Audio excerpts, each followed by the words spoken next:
குழந்தைங்க இன்னும் அதிகமாக பாதிக்கப்படுறாங்க. எப்படின்னா, கேட்ஜெட் ஓவர் யூஸ் பண்ணும்போது fine motor skills fully develop ஆகாது. ஏன்னா இந்த 2 விரல் மட்டும்தான் குழந்தைங்களுக்கு அதிகமாக ஆக்டிவாக இருக்கும். மற்ற 8 விரலும் அதிகமாக யூஸ் பண்ண மாட்டாங்க. ஸோ ஃபிங்கர் டெக்ஸ்டரிட்டிங்கிறது கம்மியாக தான் இருக்கும். ஒரு ப்ரைமரி ஸ்கூலில் போய் நீங்கள் சேர்க்கும்போது டக்குன்னு பென் பிடிச்சி எழுதணும், பார்க்கணும், போர்டு பார்க்கணும், காப்பி பண்ணணும் அப்படின்னா குழந்தைங்களுக்கு ஐ ப்ராப்ளம்ஸ் வரலாம். ஏன்னா நிறைய கேட்ஜெட்ஸ் பார்த்துருப்பாங்க. ஐ ஸ்ட்ரெயின் ஆகலாம். ஸோ இதனால் டக்குன்னு பிக்கப் பண்ணிக்கிட்டு அவங்க எழுதுறதோ ரீட் பண்ணுறதுலையோ கொஞ்சம் டிலே காட்டுவாங்க. ஈவன் ஸ்பீச்சில் கூட கொஞ்சம் டிலே காட்டுவாங்க. இதனால் அவங்க என்ன பண்ணிடுவாங்க, இந்த குழந்தைக்கு டிஸ்லெக்ஸியா இருக்குன்னு நினைக்கிறேன், ஏதோ லேர்னிங் டிசபிலிட்டி இருக்குது, நீங்கள் கவுன்சிலிங் கூட்டிகிட்டு போங்களேன்னு ஈஸியாக லேபிள் பண்ணிவிடுவாங்க. இன்னொரு பக்கம் ஒரு குழந்தை அம்மா அப்பா 2 பேருமே ஒர்க்கிங், தாத்தா பாட்டிக்கிட்ட வளருது. தாத்தா பாட்டிக்கு அவ்வளோவா டெக்னாலஜிக்கல் அட்வான்ஸ்மெண்ட்ஸ் தெரியல.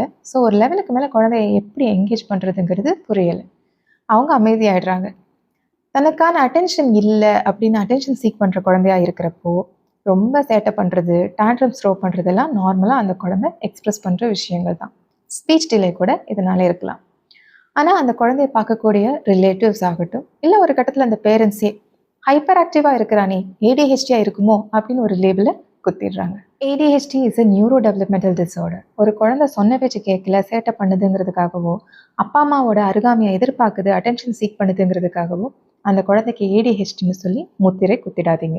புரிதல்களை மேம்படுத்தலாம், யூகங்களை அல்ல.